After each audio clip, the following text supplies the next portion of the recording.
ஏகாதசி ரொம்ப விசேஷமான நாள். சாஸ்திரங்கள்ல மாதத்திற்கு 2 ஏகாதசிகள் வருது அப்படின்னு சொல்லப்படுது. ஏகாதசி அப்படின்னா 11வது நாள் அப்படின்னு அர்த்தம். அதாவது பௌர்ணமியிலிருந்து 11வது நாள், அதே போல அமாவாசையிலிருந்து 11வது நாள் அப்படிங்கிறது ஏகாதசி திதி அப்படின்னு சொல்றோம். இந்த ஏகாதசி திதி அன்னைக்கு நாம் எந்த ஒரு ஆன்மீக காரியங்களை செஞ்சாலும் அதற்கான பலன்கள் அதிகமாக இருக்கும் அப்படின்னு சொல்லப்படுது.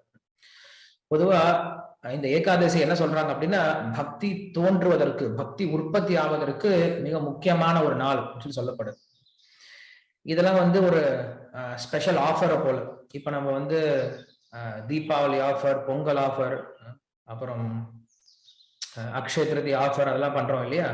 அது போல ஆன்மீகத்திலையும் ஒரு சில ஆஃபர்ஸ் எல்லாம் பகவான் வச்சிருக்கார். இதை போன்ற ஏகாதசி, பகவானுடைய தோன்றிய நாட்கள், இதை போன்ற நாட்கள் என்ன ஆகுது அப்படின்னா நமக்கு பகவானுடைய கருணை அப்படிங்கிறது இன்னும் அதிகமா கிடைக்குது. சோ அது போல இந்த ஏகாதசி திதி அன்னைக்கு நாம் யார் ஒருவர் ஆன்மீக காரியங்களை ஈடுபட முயற்சி பண்றாங்களோ இல்ல ஈடுபடுறாங்களோ அவங்களுக்கு பகவான் அதிகமான பலனை கொடுக்கிறார் அப்படின்னு சொல்லப்படுது. குறிப்பா இந்த ஏகாதசி அன்னைக்கு என்ன பண்றோம் அப்படின்னா, பொதுவா நாம் தானியங்கள்ல இருந்து விலகி இருக்கும். தானியங்கள் சாப்பிட்றது கிடையாது.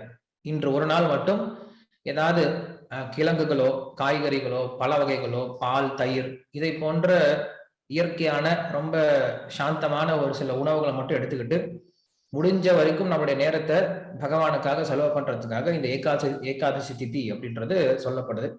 ஏகாதசி மகாத்மியம் அப்படின்ட்டு பத்ம புராணத்துல நிறைய சரித்திரங்கள் இருக்கு. ஒவ்வொரு ஏகாதசிக்கும் ஒவ்வொரு சரித்திரம் இருக்கு. இந்த ஏகாதசி எப்படி தோன்றியது, இந்த ஏகாதசியினுடைய சிறப்பு என்ன அப்படின்னு சொல்லிட்டு நிறைய சரித்திரங்கள்லாம் இருக்கு.